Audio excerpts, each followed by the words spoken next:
Igreja Paz, boa noite. Eu vou tentar me adaptar aqui.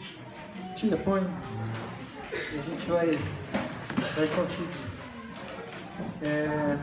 Gostaria que você abrisse a Bíblia no livro de Mateus, capítulo 17, por favor. Mateus, capítulo 17.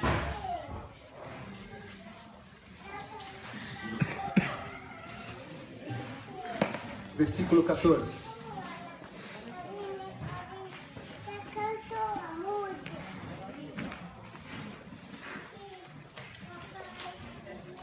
A palavra, ela, no capítulo 19, e me veio algo muito interessante, que é algo que Jesus falou no capítulo 19, ele tinha, recentemente ele tinha falado no capítulo 17 algo muito igual, usando o mesmo contexto de uma montanha, que se uma montanha, se falasse a montanha, aquela montanha, se tivesse feito a montanha sairia de tal lugar e iria para tal lugar. Eu falei, Deus, que loucura, né? Num texto ele fala algo e logo na frente ele fala a mesma coisa usando o mesmo texto. E como eu já tinha passado no capítulo 17, eu retornei e ali Deus começou a falar comigo a respeito dessa palavra. Uma doença que é manifesta em um homem, e quanto aprendizado vem através dessa doença. E às vezes, dentro de um contexto das nossas vidas, a gente, de certa forma, atrela tudo ao diabo, atrela tudo a um mal olhado, atrela tudo a situações negativas que tentam rodear, tentam nos levar para baixo. E muitas vezes, algumas situações, elas são permitidas por Deus para que nós venhamos ser aperfeiçoados. E a gente só tem que entender isso, onde Deus quer tratar, onde Deus quer levar, o que Deus quer mostrar. Às vezes com uma enfermidade, com uma derrota, com uma perda. O que Deus quer mostrar? Pensar em relação a isso, eu tenho certeza que nós seremos, de certa forma, os nossos familiares serão lapidados, a igreja, amigos serão lapidados, enfim, todos vão aprender com uma história que de repente é tua, mas o que aquela pessoa está passando, você pode ser fortemente impactado, você pode ser de uma forma tremenda, lapidado por algo que está acontecendo com alguém do teu lado, com alguém próximo, com alguém que é conhecido. Observador de tudo que se passa. Muitas vezes a gente quer uma razão lógica para as coisas e uma resposta objetiva. Muitas coisas e um mistério que vai ser revelado no tempo futuro, até o tempo futuro, e esperar aquela resposta que vai tirar aquela interrogação. Diz assim, 17 de Mateus 14. E quando chegaram à multidão, aproximou-lhe um homem, pondo-se de joelho diante dele e dizendo: Senhor, tem misericórdia de meu filho, que é lunático e sofre muito, pois muitas vezes cai no fogo e muitas vezes na água. Bom, a gente já vai dar continuidade, mas esse homem chega de uma forma desesperada a Jesus. E se a gente for olhar no próximo versículo, fala que ele já tinha ido aos discípulos, já tinha chegado aos discípulos.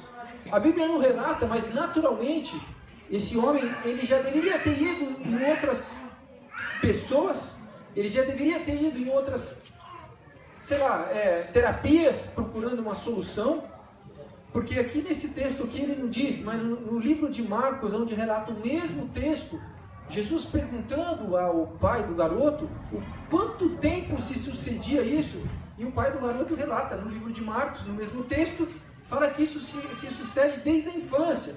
Então, desde a infância que o pai ele tem uma relação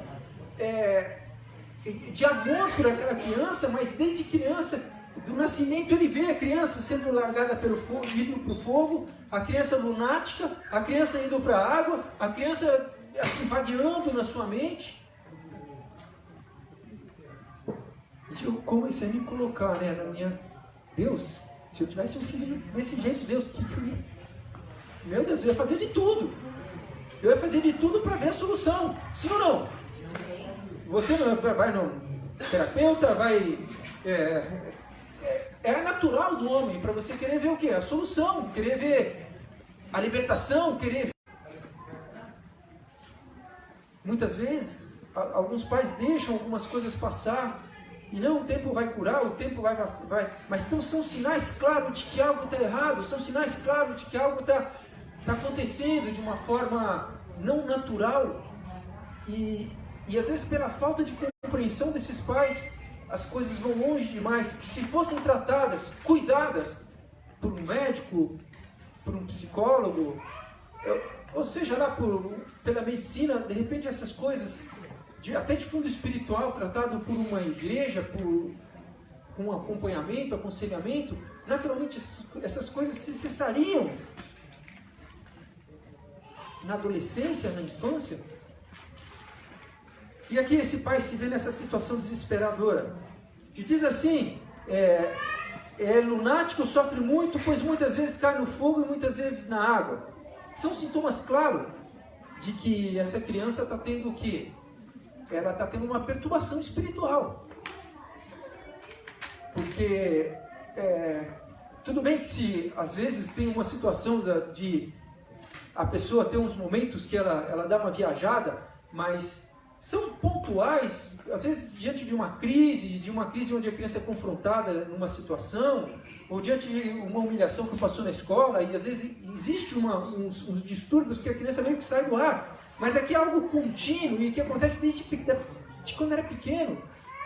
E aí, o último estágio antes desse pai chegar em Jesus é relatado aqui no 17:16. E aí o pai falando, e trouxe-o aos teus discípulos e não puderam curá-lo. Bom, Jesus naquela época também tinha um contexto que ele tinha muitas pessoas ao seu redor. Inúmeros relatos que ele estava andando e tinha uma multidão em volta dele. E esse pai, de certa forma, num primeiro momento, ele não pôde chegar em Jesus, ele chega em quem? Em quem está perto de Jesus. Muitas vezes, antes das pessoas chegarem a Jesus, guarda isso, as pessoas vão chegar em nós, seus discípulos. Amém? Amém? Amém. Tá bom. E eu e você podemos, de certa forma, mostrar esse caminho, mostrar essa verdade, orientar essa pessoa à luz da palavra, e podemos, de certa forma, ajudá-la nesse início e até em outras fases da vida. Mas se nesse primeiro momento eu e você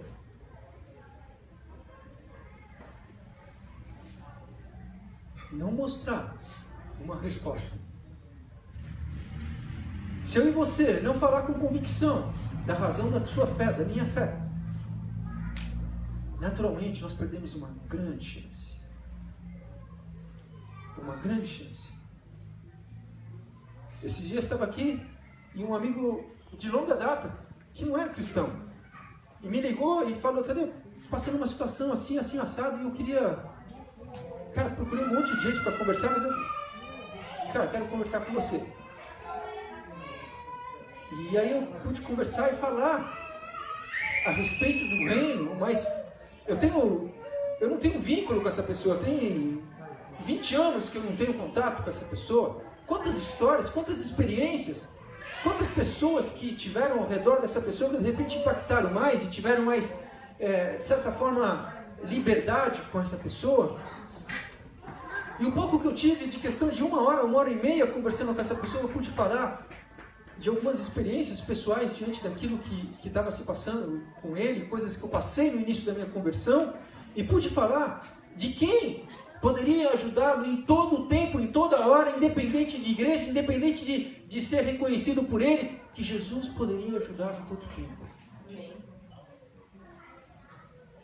Os discípulos, nesse momento aqui, eles não conseguiram entender até aqui dentro do contexto, se a gente for olhar no início do capítulo 17, o versículo 17, o 17:1 fala da transfiguração. O momento em que Jesus sobe ao monte com Pedro, Tiago e João, e aí ele fica ali no monte com Pedro, Tiago e João. Então, eu creio que esse pai, quando procurou Jesus, de repente também Jesus estava no monte, ele não achou Jesus, não achou Pedro, Tiago e João, que eram os mais próximos, ele deve ter falado com Tomé.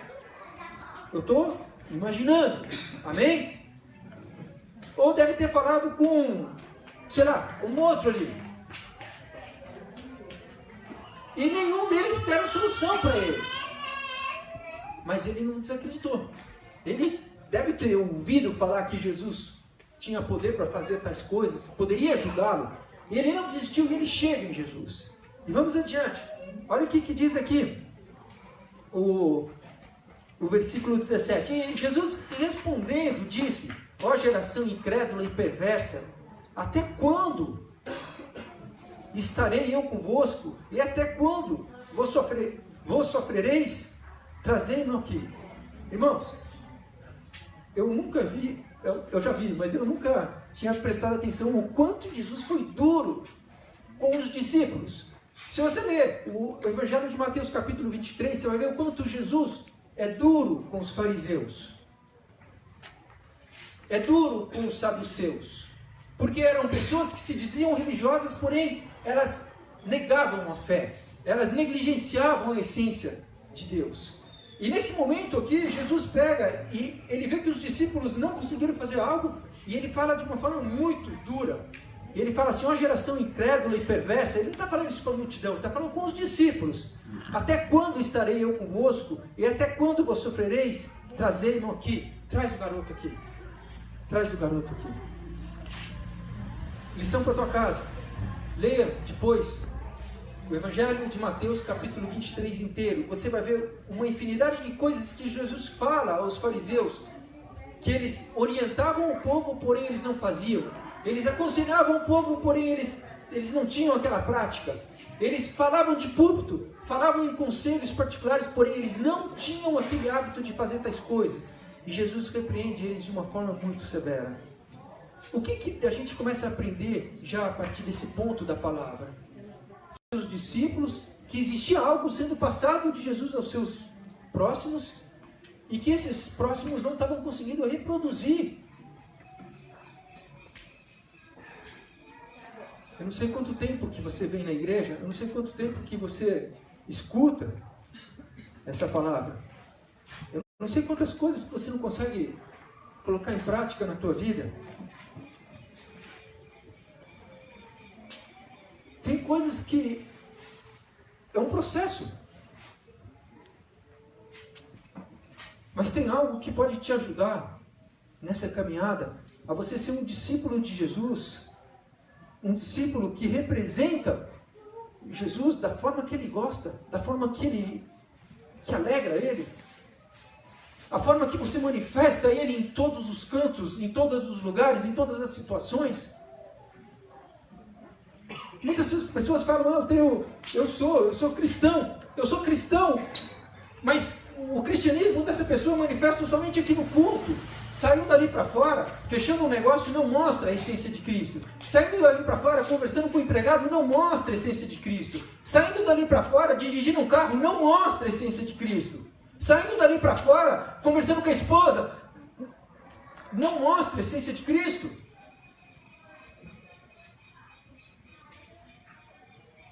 É discípulo. O discípulo reproduz o que o mestre faz. O discípulo se espelha no seu mestre e faz aquilo que o seu mestre orienta. E quando Jesus vem nesse contexto aqui, geração incrédula, corrompida, outro texto, que fala aqui, geração perversa.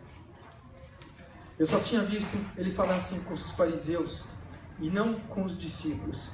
O versículo 18 ele fala assim: e respondeu Jesus, assim que o garoto veio, e repreendeu Jesus o demônio que saiu dele, e desde aquela hora o menino sarou.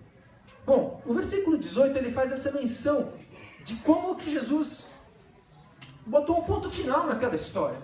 Mas se a gente for olhar no capítulo de Marcos, capítulo 10, capítulo 9, a gente vai ver essa história desse diálogo de Jesus com o Pai um pouco mais profundo. Abre comigo, deixa marcado aí que nós vamos voltar daqui a pouco, mas Marcos capítulo 9, versículo 20, olha o que diz a Bíblia.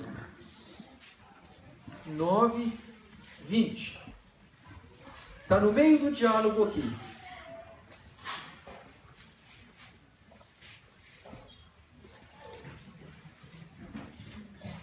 Eu vou ler o 9 e 19. E ele respondendo lhe disse-lhe: ó geração incrédula, até quando estarei convosco? E até quando vos sofrereis ainda? Trazei-mo. 20. E trouxeram-lhe. E quando ele o viu, logo o espírito o agitou com violência, e caindo o endemoniado por terra, revolvia-se espumando. E perguntou ao pai dele: quanto tempo há que lhe sucedeu isto? E ele disse-lhe: desde a infância. E muitas vezes o tem lançado no fogo e na água para o destruir. Mas se tu podes fazer alguma coisa, tem compaixão de nós e ajuda-nos. Irmãos, que luta daquele pai, que dificuldade. E aí Jesus, naquele diálogo com o pai, ele vê o desespero do pai da criança e fala assim no 23. E Jesus disse-lhe: se tu podes crer, tudo é possível ao que crer. Então Jesus dá a dica para o pai. Ele fala assim, ó, os discípulos não conseguiram. Porque a gente vai ver daqui a pouco o porquê que os discípulos não conseguiram. Mas se você crer, tudo é possível ao que crer.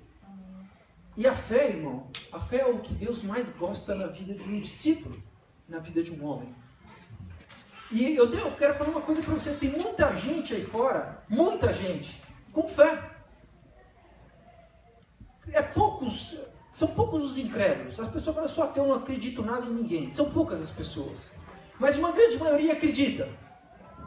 Alguns em imagens, alguns em conta gorda, alguns no seu patrão, alguns nos seus familiares, alguns em Jesus. Pessoas têm fé, mas a fé que pode fazer mudar uma situação aqui, no contexto espiritual, de libertação daquela criança, era uma fé em Jesus. E Jesus fala: se você crer, se você acreditar, se você vai acontecer alguma coisa aqui. E aí olha o que o pai do garoto responde. 23 eu vou responder. E Jesus disse-lhe: se tu creres, tudo é possível ao que crer. Não algumas coisas, mas tudo é possível ao que crer. 24. E logo o pai do menino, clamando com lágrimas, disse: eu creio, Senhor. Ele faz essa afirmação: eu creio, Senhor. E na sequência ele fala: ajuda a minha incredulidade. Poxa, parece uma contradição. Eu creio, Senhor. Irmãos, por que Jesus falou que tudo é possível ao que crer? Porque aquele homem já estava incrédulo. De certa forma, diante de tantas situações, de bate aqui, vai ali, vai nos discípulos, e ninguém dá uma solução, já existia uma semente de incredulidade no coração dele. E Jesus, quando faz essa abordagem para ele: se tu creres, tudo é possível ao que crer, ele ainda dá aquela tutibiada, e ele fala: não, eu creio, Senhor. Não, mas ajuda a minha incredulidade. Você já percebeu alguma incredulidade no teu coração em algum momento da tua vida? Eu já percebi.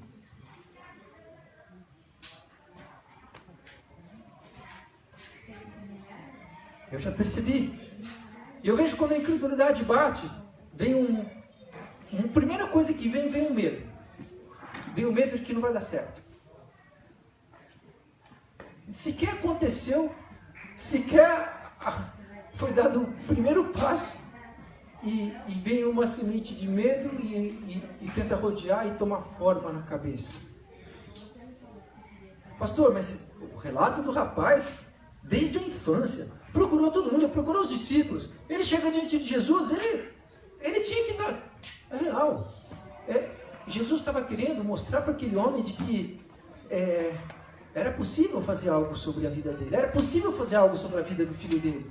Mas era necessário que ele tivesse fé. Era necessário que ele acreditasse. Era necessário que ele expusesse as debilidades que estavam sobre a vida dele. E a debilidade naquele momento era a incredulidade. E aí olha o que acontece, irmãos. Ajuda a minha incredulidade. E Jesus, vendo que a multidão concorria, porque o rapaz estava lá estribuchando, estava lá babando, e aí é delicado, mas quando tem uma situação espiritual acontecendo, como tem gente curiosa. Em vez das pessoas, de certa forma, orarem e querem, não, vou orar, fica uma muvuca, fica todo mundo querendo ver, fica todo mundo querendo, dando ibope a uma situação delicada. Eu quero falar para você que nenhum de nós estamos, vamos dizer, imunes a de repente ver uma situação, presenciar uma situação, mas existe algo que Deus espera dos seus filhos, de mim e de você, quando a gente presenciar uma situação delicada, de uma manifestação espiritual. Existe algo que Deus espera de você e de mim. Ah, pastor, você espera porque você é pastor de mim, não espera que eu acabei de chegar na igreja agora. Não! Deus espera dos seus discípulos. E se você se encontra hoje aqui, se você aceitou Jesus, se você entendeu quem é Jesus, você é um discípulo. De repente você não tem o conhecimento que eu tenho, mas você é um discípulo. Jesus te vê como um discípulo. E o que Deus espera quando a gente presencia uma situação delicada? Deus espera que nós possamos orar numa primeira instância. Deus espera que nós possamos interceder num primeiro momento. Eu me relato outro dia, me lembro de um relato que outro dia eu presenciei uma pregação, uma pessoa falando que às vezes uma pessoa que está possessa, uma pessoa que está endemoniada, sequer ela manifesta de estribuchar igual o garoto aqui. Porque o garoto, como diz aqui a palavra, como é que ele estava? Ele diz assim, e quando viu, versículo 20, logo o espírito agitou com violência e caindo endemoniado por terra, revolvia-se espumando. Então, tudo bem, esse aqui é um caso clássico de alguém que está endemoniado, manifestando essa entidade. Mas existem outros casos clássicos que não tem nenhum tipo de estribuchar, nenhum tipo de cair no chão. Sabia disso? Judas Iscariote foi um clássico. Judas foi lá e a Bíblia fala que ele estava como? Vamos ler só para a gente entender? Abre comigo, deixa marcado aí, vai para Lucas capítulo 22, 3. Lucas capítulo 22, 3.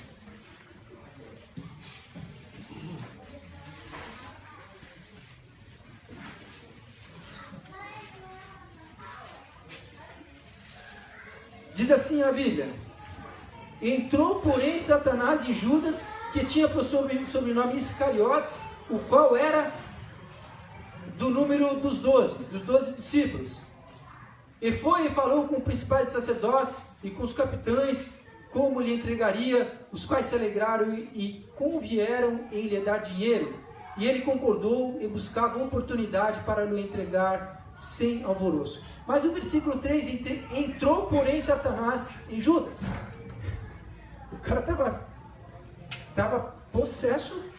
Porém não fala que ele estribuchou, mas fala que ele fez o quê? Ele aceitou dinheiro, ele aceitou se corromper, ele aceitou coisas erradas.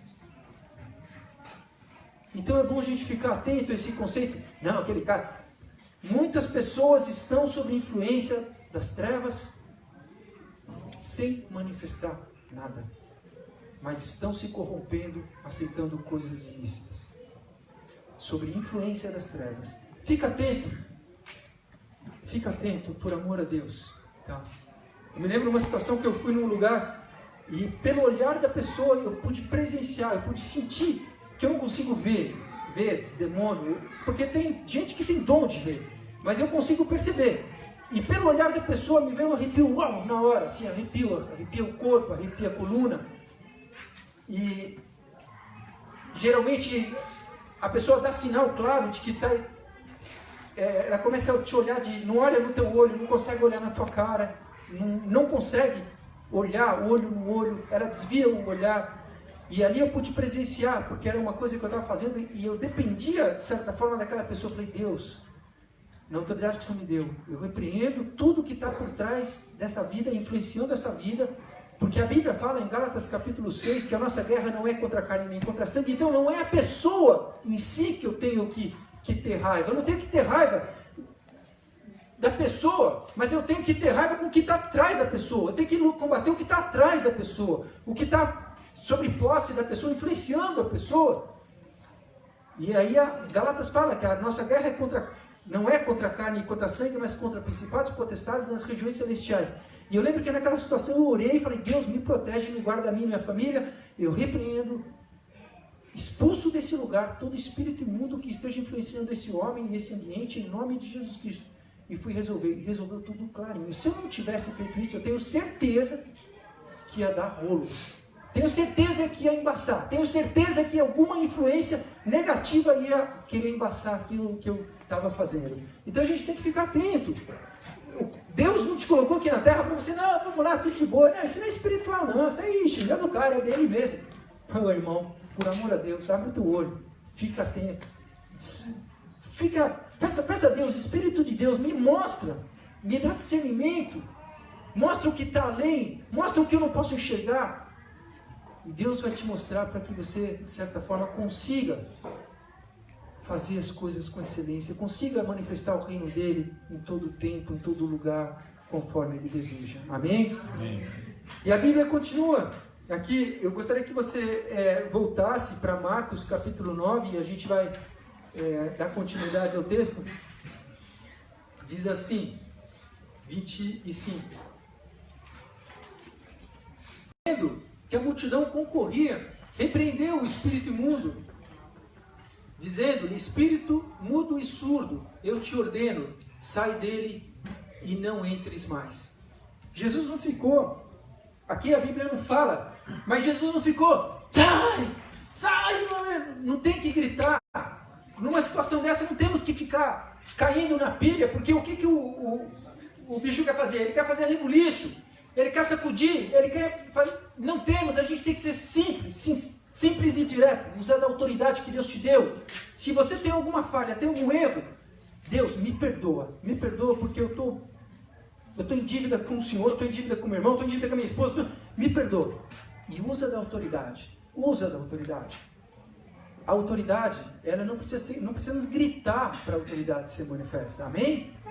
Eu não preciso ficar, pula, grita, abre a Bíblia, joga sal grosso, por favor, irmãos, não é isso. E pode ser, pega a cruz, crucifixo, não é dessa forma. A autoridade, ela se manifesta numa simples palavra, sai no nome de Jesus Cristo, amém? Sua vida em santidade te dá autoridade para você fazer com que o reino de Deus seja estabelecido, amém?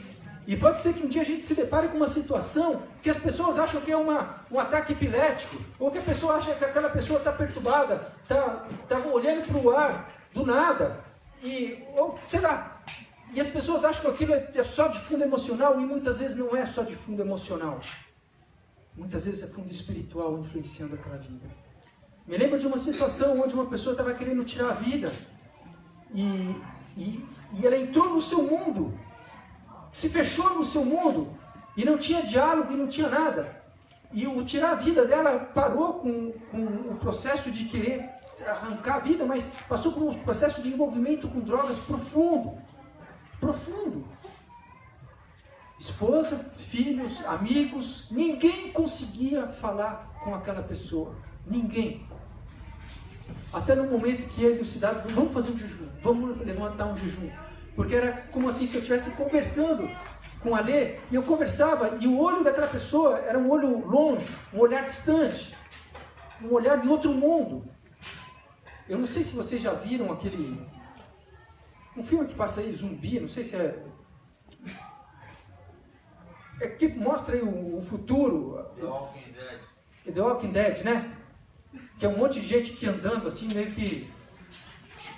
Era exatamente igual. Uma pessoa que estava andando, você falava, não dava ouvido.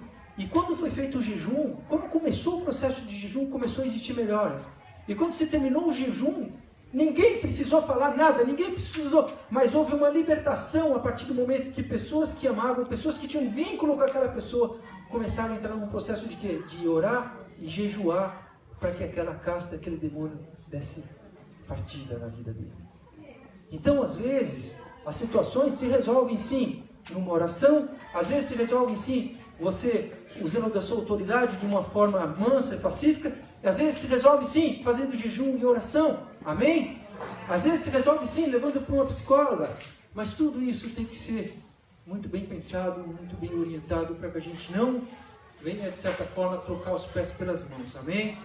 E diz assim, Jesus vendo a multidão concorria, repreendeu o espírito imundo, dizendo, espírito mudo e surdo, te ordeno, sai dele e não entre mais nele. E ele clamando e agitando com violência, saiu e ficou o menino como morto, de tal maneira que muitos diziam que estava morto.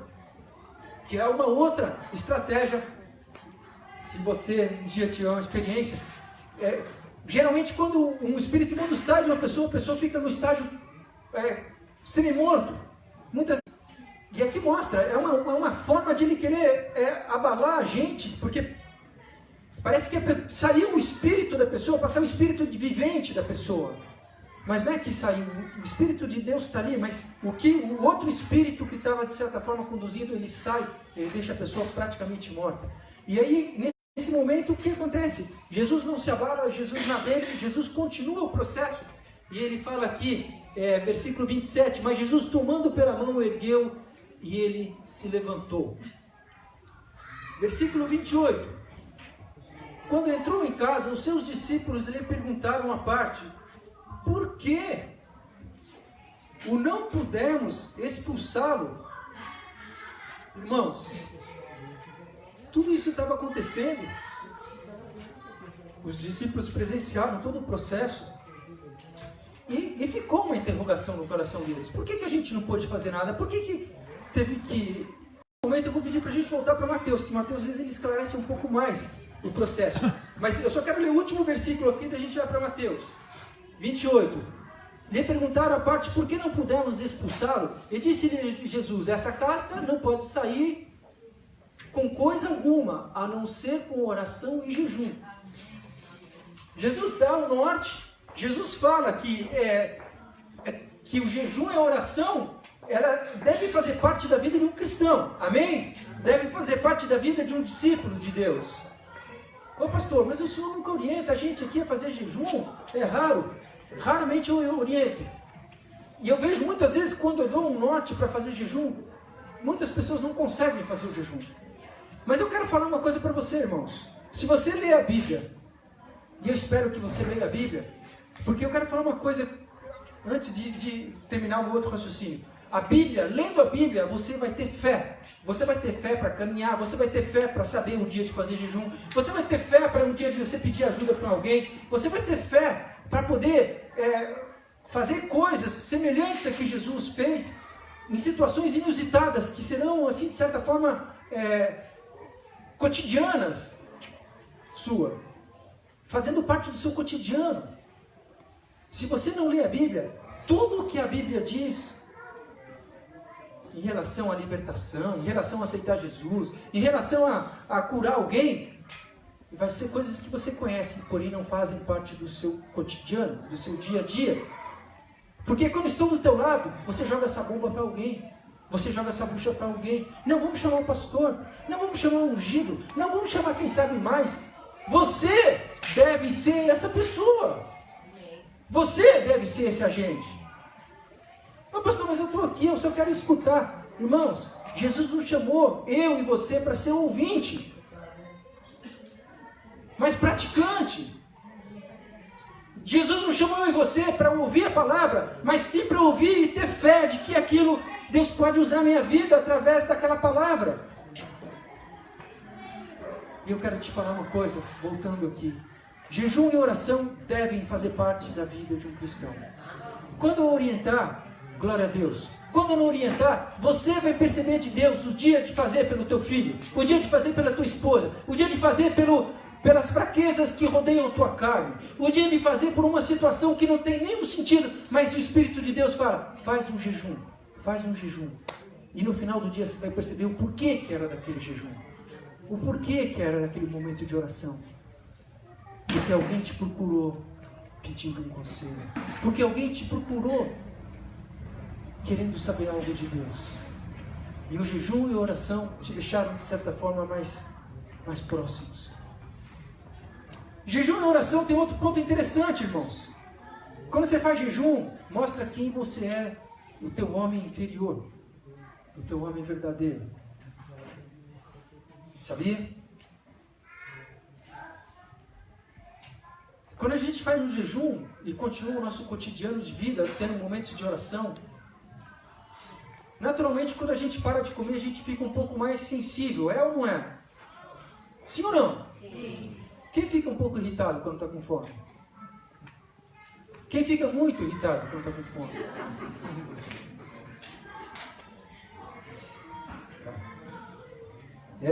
Aí ele fica intolerante com a esposa, fica intolerante com o filho, fica... E olha no relógio, que horas vai acabar, e tá. É ou não é? Mostra quem nós somos. É uma grande oportunidade de você clamar a Deus, como aquele homem falou. Ajuda a minha incredulidade. Deus, ajuda o meu mau humor. Deus, ajuda a minha grosseria. Deus, ajuda o meu caráter. Amém? Amém. Então seja sensível. Seja verdadeiro com você mesmo. Porque você vai ser aperfeiçoado por Deus quando você pedir ajuda para essas fraquezas que rodeiam a tua vida. Amém? Vamos voltar para Mateus, que a gente vai fazer um encerramento nessa mesma ótica que Jesus, que foi escrita por Mateus, né? Mateus capítulo 17, essa ótica onde ele fala do jejum e da oração, mas em Mateus ele fala de algo mais que completa essa palavra e é onde a gente vai estar encerrando. Mateus capítulo 17, versículo 19. Então os discípulos se aproximaram de Jesus em particular, disseram, por que não podemos nós expulsá-lo? Versículo 20. E Jesus lhe disse, por causa da vossa pequena fé. Porque em verdade vos digo, se tiveres fé como um grão de mostarda, direis a este monte, passa daqui para acolá, e há de passar e em nada vos será impossível. Mas esta casta de demônio não se expulsa senão por oração e jejum. Então tá bom, a gente agora vai falar dessa questão da fé. Por causa da vossa pequena fé. Irmãos, eu até coloquei aqui, né? A importância de ter uma fé viva.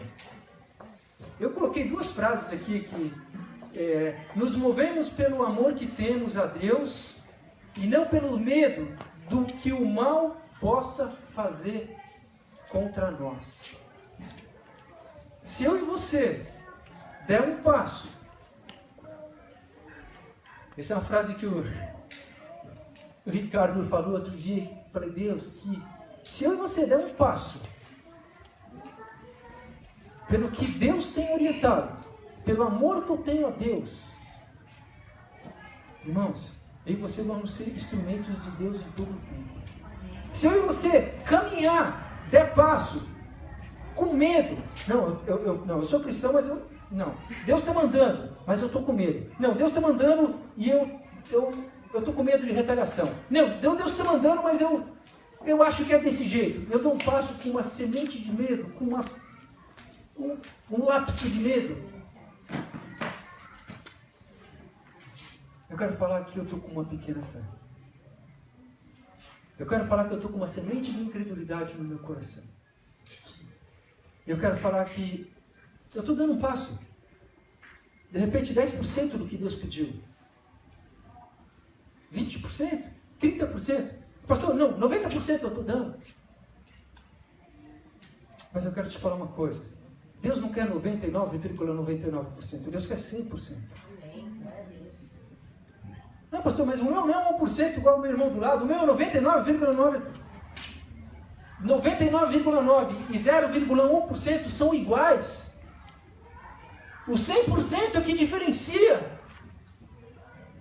Deus quer que eu e você nos movamos por amor, por certeza e por convicção do que Ele tem dito. Eu coloquei outra frase aqui. Fé viva é ter paz. Fé viva te faz um homem mais que vencedor.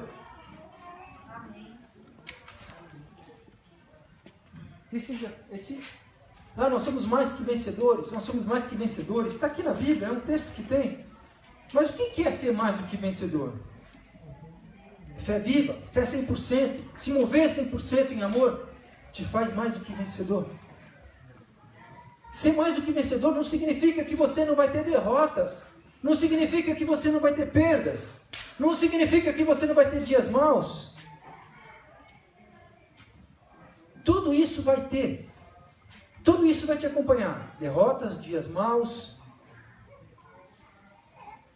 e uma infinidade de outras coisas. Mas a fé viva, que se move por amor, faz com que você nunca desista no dia ruim, no dia mau, no dia que está tudo errado.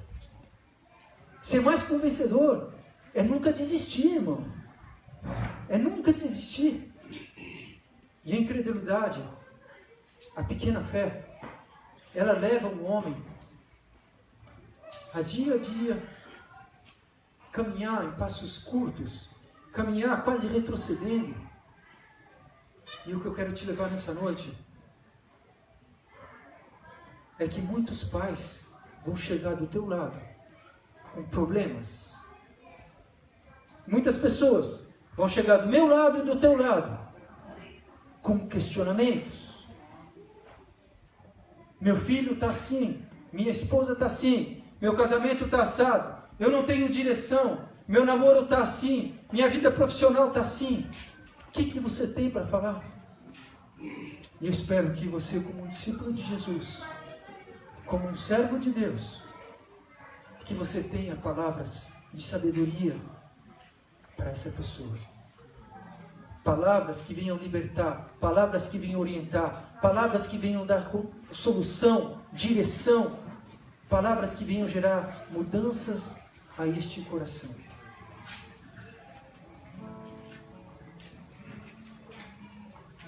Abre comigo um último texto. Romanos capítulo 10, versículo 17.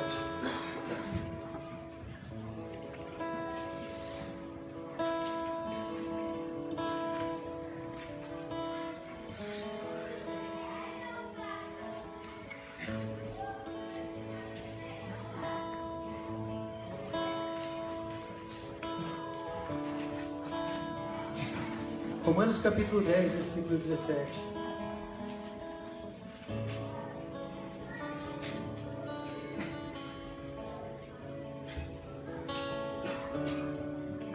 De sorte que a fé é pelo ouvir, e ouvir a palavra de Deus.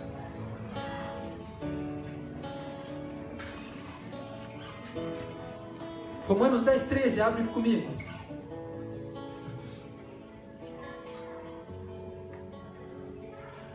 Antes de eu estar lendo 10, 13, o 10, 17. Leia a Bíblia. Coma a Bíblia.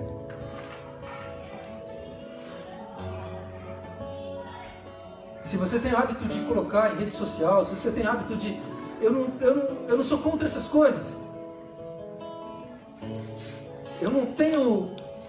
Mas tenha teus momentos individuais com Deus. E eu quero te falar uma outra coisa. O que Deus falou comigo, de repente não vai servir para você. Então fica atento.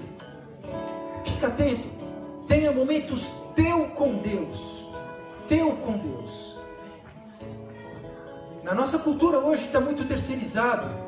O que a pessoa teve com Deus, o que ela leu, o que ela refletiu, é o que serve para mim. Não. Vai direto na palavra. Deus, o que o Senhor quer falar comigo através dessa palavra? Leia um texto, leia um versículo, faça um estudo, tenha um caderninho do lado e questione as coisas que você não entende. Faça perguntas. Eu vou perguntar para o pastor tal coisa, eu vou perguntar para o Leandro, eu vou perguntar para o Ibiapara, eu vou perguntar para o fulano, eu vou perguntar para o ciclano. Eu não entendi o que é isso, eu não entendi o que significa. Isso vai trazer crescimento para você. Isso vai trazer respostas para você. Romanos 10:13 diz assim: porque todo aquele que invocar o nome do Senhor será salvo. Repito, assim como aquele pai chegou nos discípulos e chegou em Jesus, pessoas vão chegar em você. Pessoas sedentas de Deus vão chegar em você. Pessoas querendo respostas vão chegar em você. E eu espero em nome de Jesus Cristo que você esteja apto, que você esteja pronto, que você esteja com uma palavra na ponta dos teus lábios, para você falar algo que você leu, algo que você recebeu, um versículo, um conselho, um princípio, que você possa passar a essa pessoa. E no próximo momento, quem sabe essa pessoa vai estar do teu lado um dia adorando a Deus, ou quem sabe essa pessoa, ela vai tomar um rumo, uma decisão na vida dela, que vai mudar toda a história da vida dela, por causa de uma conversa, por causa de uma conversa com um filho de Deus. Uma decisão que vai mudar a história dela para sempre, por bem.